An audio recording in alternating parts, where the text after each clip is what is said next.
Hello, thank you for joining. I am going to tell a specific story, and it's one that I'm very proud of. It's something that you should only talk about once you've kind of read the temperature of the room. It's time to tell my favorite kind of story. A ghost story.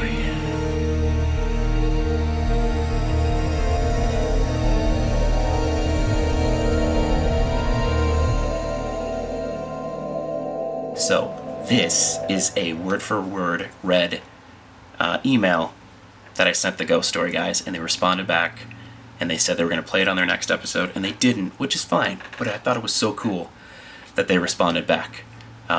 So, they said they were going to play it, didn't happen, no problem. So I sent one a while ago, and they hadn't responded to it, and I was like, whatever. He mentions that he doesn't always respond, but he recently responded. So this one's going to be played on the show, but I'm not going to read that story. I'm going to read another story that was supposed to get read, but it didn't. So it's called, and I'm reading from the screen. I've never done this before. So if I look stupid and awkward or out of focus, that's... I grew up in the north suburbs of Minnesota. My house had about a half-acre lot and was a mile north of White Bear Lake, the actual north shore of the lake. If you don't know already, Minnesota is a very green and beautiful place in the summer. On the north side of the lake, there are many small swamps and wetlands. In my childhood, there were many strange occurrences that introduced me to the world of the bizarre. At the end of the street where it starts to curve was where many paranormal occurrences happened. The neighborhood has some really weird, tense energy that was almost palpable. The corner behind the swamp is where most of the scary things happened. And I realized this after listening to the stories and thinking about it. But for starters, it was in the late 80s and early 90s where a house had burnt down on top of the hill above the swamp, which was right next to the railroad tracks. Literally, the house was 20 feet from the tracks. While playing in the corner, we found and dug up some old rusted Tonka trucks and toys.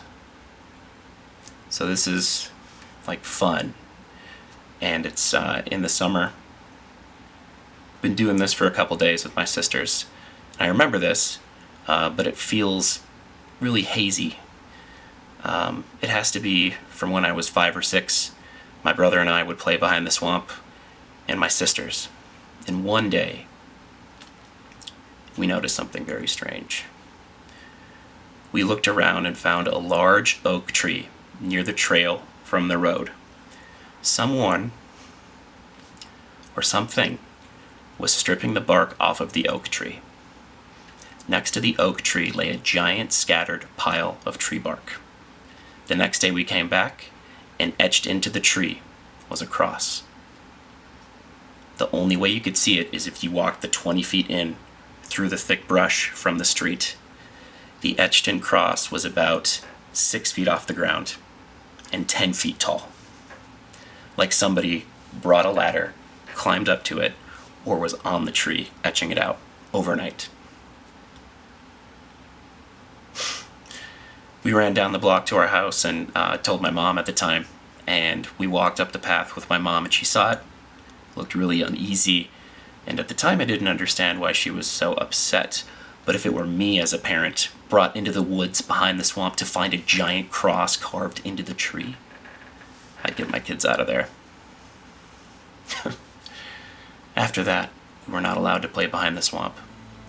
There were many more paranormal occurrences that happened in my childhood, but I wanted to share this. It was relevant to the last episode, and it's just a continuation of the story. And I didn't even connect the dots of so many strange things happening in that area, in that corner, and how prevalent it was. And I have many more stories that I'm going to tell. Thank you for listening. Sorry I haven't done a lot of these. It's just been, life's been crazy. So have a spooky night. I'm sure you can tell I'm tired.